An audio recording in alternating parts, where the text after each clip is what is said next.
gente linda de Deus, estou aqui para trazer uma pequena reflexão para o teu coração. De manhã eu tentei gravar aqui para você alguma coisa, mas foi impossível. Os ventos aqui estavam daquele jeito e eu gravei, mas não ficou legal.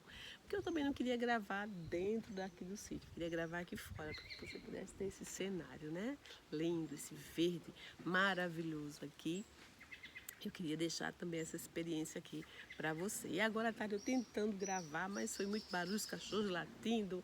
Aqui no vizinho eu acho que tem porcos e os porcos estavam aqui bem, como é que eu posso dizer? Eles estavam bem agitados aqui, né? Agora acalmou um pouquinho e eu estou aqui gravando para você. Então, estamos no desafio, ler o livro de Atos desse mês de novembro e transcrevê-lo para um caderno, uma folha, como você desejar, tal como está. Seus capítulos e seus versículos. Para quê? Para que a gente possa entrar nesse cenário de Atos, que é o cenário onde a igreja nasceu, onde a igreja tornou sua instituição, onde a igreja começou a ser formada através dos discípulos de Jesus. E hoje eu estava transcrevendo, já estou no capítulo 3, né? Se lermos um capítulo por dia, logo nós terminamos. Mas eu comecei a transcrever hoje, Atos capítulo 1. E Deus falou comigo através desse versículo aqui, olha. Atos capítulo 1, verso 1. Fiz o primeiro tratado ao Teófilo acerca de tudo que Jesus começou não só a fazer, mas a ensinar.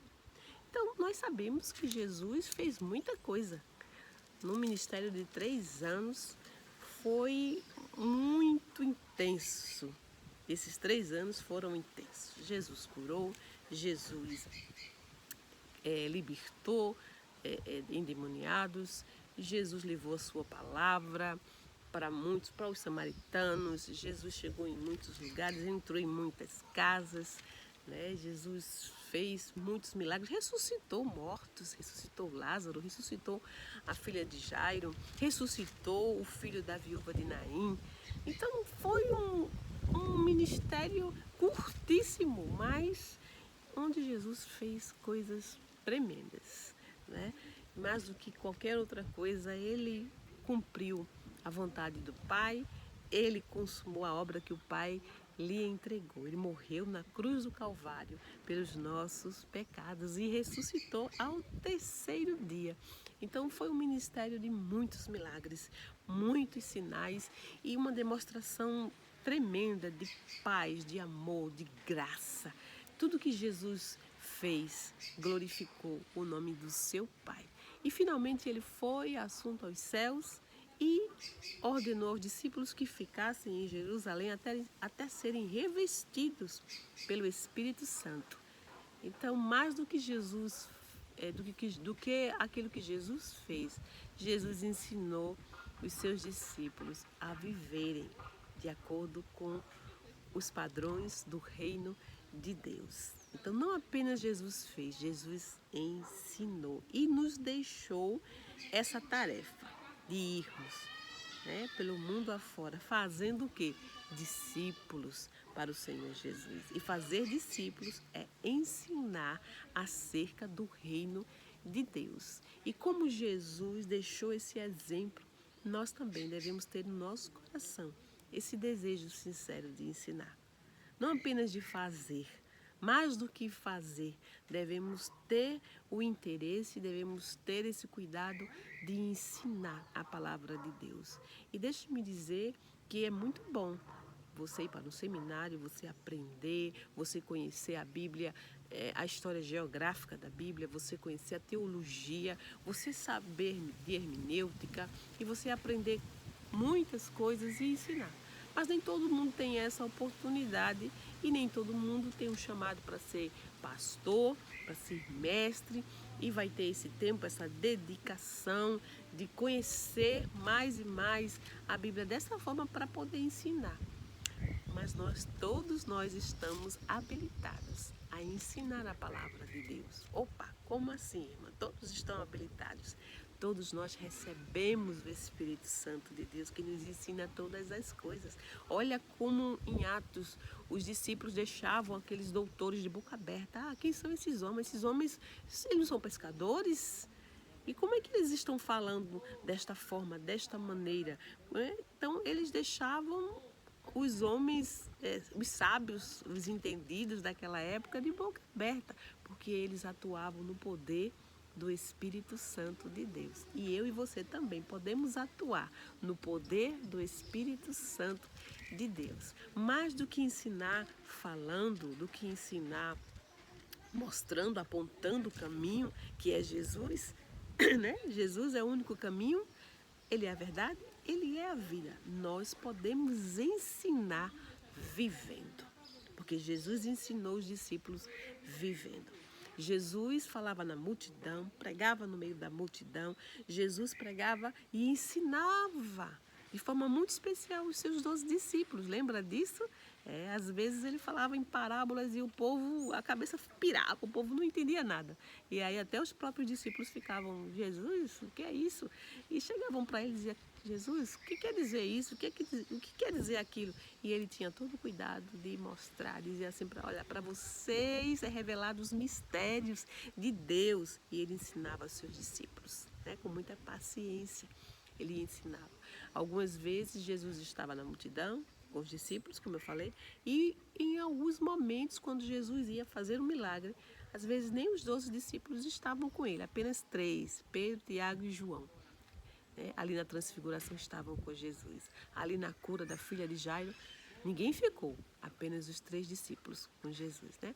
Jesus tinha algo interessante, algo diferente para ensinar a esses discípulos, para mostrar que era necessário que esses 3 discípulos pudessem ver algo diferente, não é? Então, Jesus tinha esse cuidado de estar sempre ensinando e nos deixou essa ordem também, ide, fazei discípulos de todas as nações, ensinando-os a guardar os meus mandamentos. E eu preciso dizer a você que não importa se você fez ou não teologia, se você já foi seminarista ou se você é um professor de escola dominical, não interessa. O que interessa é que você está habilitado pelo Espírito Santo de Deus a ensinar com sua vida. Ensinamos muito mais com a nossa vida, quando nós estamos trazendo em nós, carregando em nós, melhor dizendo, as marcas deste Evangelho, quando a gente ensina aquilo que a gente aprendeu de Cristo. Paulo certa vez falou, né? Eu dou a vocês, eu dou aquilo que eu também recebi. Então, muitas vezes você vai perceber que na sua trajetória de vida você não recebeu algumas coisas. Talvez não recebeu o amor que você precisava, não recebeu o ensinamento dos seus pais de acordo com a sua necessidade, daquilo que você realmente precisava, né? Mas agora em Cristo, agora sendo nova criatura, você recebe diretamente de Deus o amor, o perdão, a graça. E tudo isso você é capacitado pelo Espírito Santo de Deus a ensinar, sim, com a sua vida. É isso que acontece com os homens e as mulheres do reino. Recebem vida para transmitir vida. E o mundo, de acordo com o texto lá de Romanos 8, está escrito que o mundo aguarda, né? O mundo tem expectativa. Aguarda pelo quê? Pela manifestação dos filhos de Deus. E nós somos os filhos de Deus. Apesar das nossas imperfeições, apesar das dificuldades que nós temos muitas vezes, estamos vivenciando o que Paulo diz, o bem que nós queremos nós não conseguimos fazer, mas o mal que nós tentamos evitar, esse de vez por outra nós estamos realizando. Nós somos capacitados pelo Espírito Santo de Deus, dia a dia, a matarmos as obras da carne, a crucificarmos a nossa carne para vivermos segundo a vontade do Espírito de Deus. Para que esse vídeo não fique tão longo e você fique com esses 10 minutinhos de reflexão, eu quero dizer a você que Jesus fez muitas coisas. Jesus ensinou muitas coisas e nos capacitou. E ele disse que nós faríamos obras maiores do que a dele. E essa obra ela é maior porque ela é mais extensa. Jesus estava numa localidade ali com 12 homens, começando um movimento do céu naquela região, apenas ali, em 3 anos apenas. E ele fez muitas coisas, mas aí ele estava capacitando, abastecendo aqueles homens para eles saírem pelo mundo. E olha quanto tempo faz. E até aqui tem chegado a mensagem do Evangelho que salva, o único Evangelho que salva.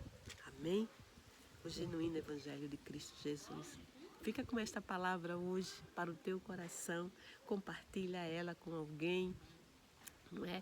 Curte aqui no canal, ativa o sininho aí, que nós vamos ter, vez por outra, um momento desse, 10 minutinhos apenas, para a gente compartilhar, para a gente refletir, melhor dizendo, e depois compartilhar a palavra de Deus. Beijo grande no teu coração.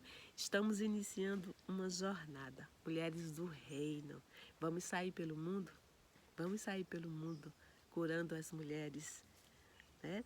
Aproximando as mulheres de Jesus. Quando eu falo curando, eu falo em trazermos, levarmos para elas este evangelho que cura, que liberta.